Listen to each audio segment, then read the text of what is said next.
Я, Александр Кендигелян, начальник главного управления агропромышленного комплекса Гагаузии, совместно с моим коллегой, начальником управления по безопасности пищевых продуктов Тукан Михаилом Михайловичем, хотим представить вам информацию, которая, на мой взгляд, должна заинтересовать всех жителей автономии, потому что касается жизни и жизнедеятельности всех тех людей, которые имеют в подворьях живность, а конкретно свиней держат.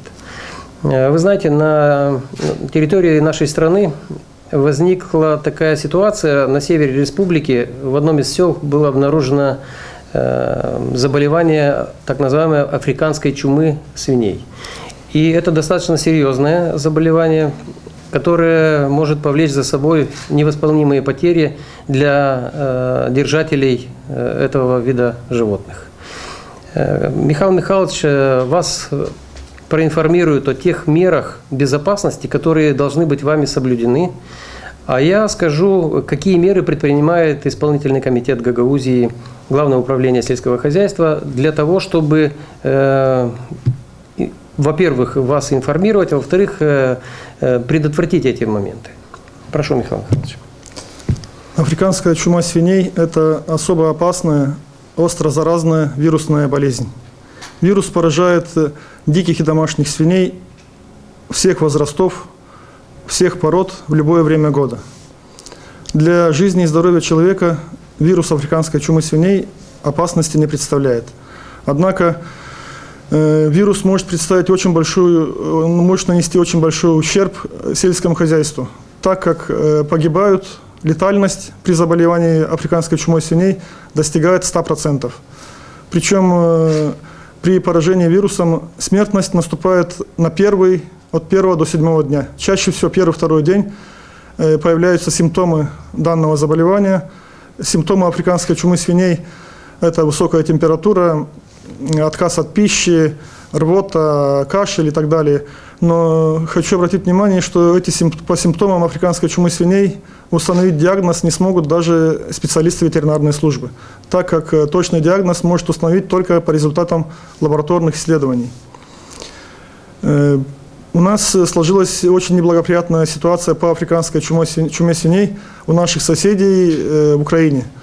Только с начала 2017 года в Украине были зарегистрированы новые очаги африканской чумы свиней в 20 областях. Всего около 50 новых очагов, подчеркиваю, с начала 2017 года.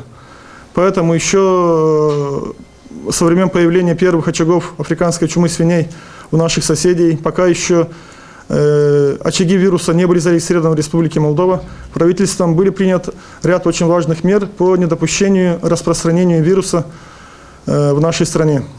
В частности, был наложен запрет на ввоз из Украины мяса и продуктов, и всех продуктов животного происхождения, включая колбасные и так далее продукты.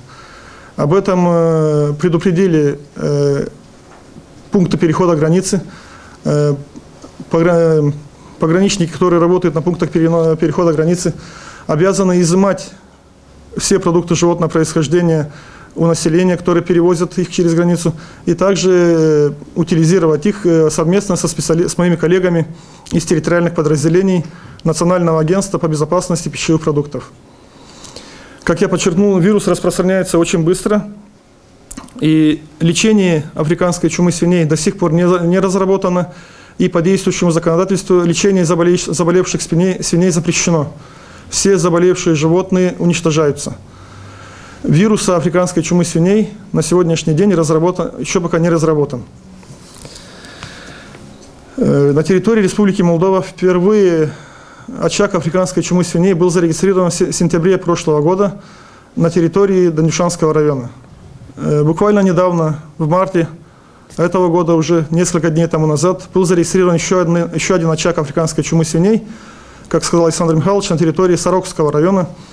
Там были в одном хозяйстве обнаружены заболевания, были уничтожены 7 свиней, и уже специалистами, моими коллегами из Сорокского района, там ведутся все необходимые меры в очаге, наложение карантина и так далее.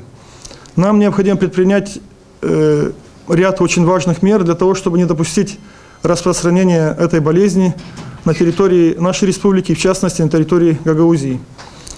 Хочу обратить внимание всего населения, что это в наших с вами руках недопущение распространения этого заболевания.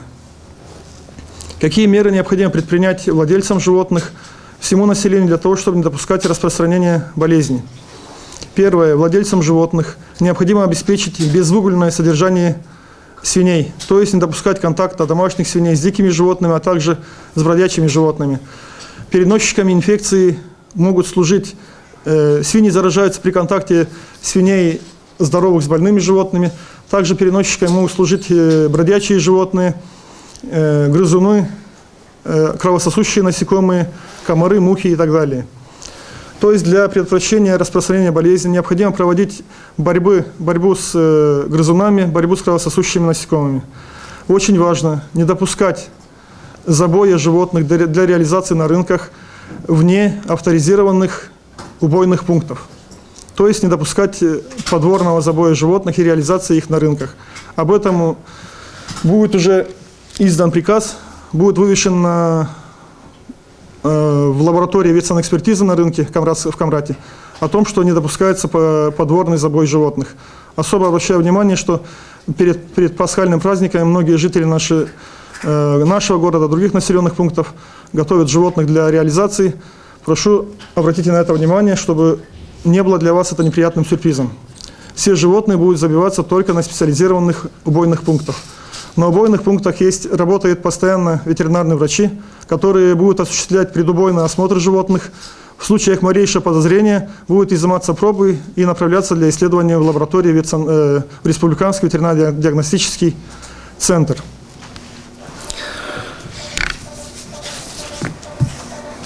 Также необходимо не допускать продажу живых животных вне специализированных рынков для продаж живых животных.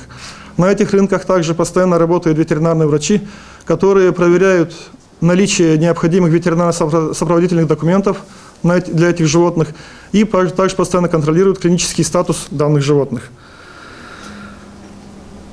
Необходимо предпринять все меры для недопущения вскармливания животным продуктов животного происхождения без предварительной термической обработки. Если возникнут малейшие подозрения на заболевание животного, особенно если будет иметь место у кого-то случаи падежа животных, необходимо сообщать ветеринарным специалистам Камрадского управления по безопасности пищевых продуктов по телефону 0298 81 4 74.